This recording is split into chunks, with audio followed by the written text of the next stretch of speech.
তখন 26,000 নিয়ে আসেনি, বা 26,000 আসার পরেও উনি বলেছেন এই 7 তারিখেই ইন্ডোর স্টেডিয়ামে যে বক্তব্য রেখেছেন, সেই বক্তব্য কিন্তু কোর্টের যা অবস্থান ছিল তার উল্টো দিকের অবস্থান ছিল ওনার।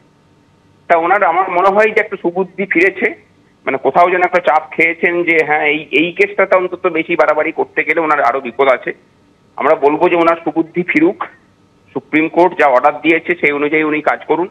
আর উনি যদি বলেন যে আইনগতভাবে আরো কোনো লড়াই ওনার বাকি আছে, বিগত 7 বছর ধরে কর্মচারীরা লড়ছেন, সেই আইনগত লড়াই করার জন্য রাজ্য সরকারের থেকে আরো বেশি করে কর্মচারীরা প্রস্তুত আছে। ওনাকে 25% আপাতত ইন্টারিম অর্ডার হয়েছে, 100% সুদ সহ সকল ডিএ প্রাপক এবং ডিআর রিলিফ মানে ডিআরনেস রিলিফ প্রাপক পেনশনারদেরকে মিটিয়ে দিতে হবে কড়াই গন্ডায়। এটা বুঝে নেওয়ার দায়িত্ব সমস্ত কর্মচারী সংগঠন সহ সংগ্রামী যৌথ মঞ্চ নিচ্ছে।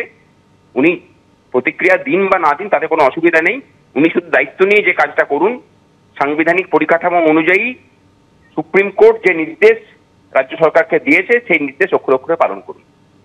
না, কোর্টের কেসের ব্যাপারে আমি কিছু বলি না, যা করি আইনি করি।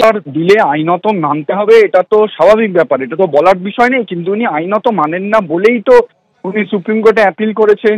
সুপ্রিম কোর্ট বলেছে ইমিডিয়েট 25% দিতে হবে, এবং ওনাকে দেওয়ার যাতে হয়, উনি তো মুখ্যমন্ত্রী, ওনার দায়িত্ব, উনি ব্যবস্থা করবেন যাতে কোর্টের অর্ডারকে মান্যতা দেওয়া হয়।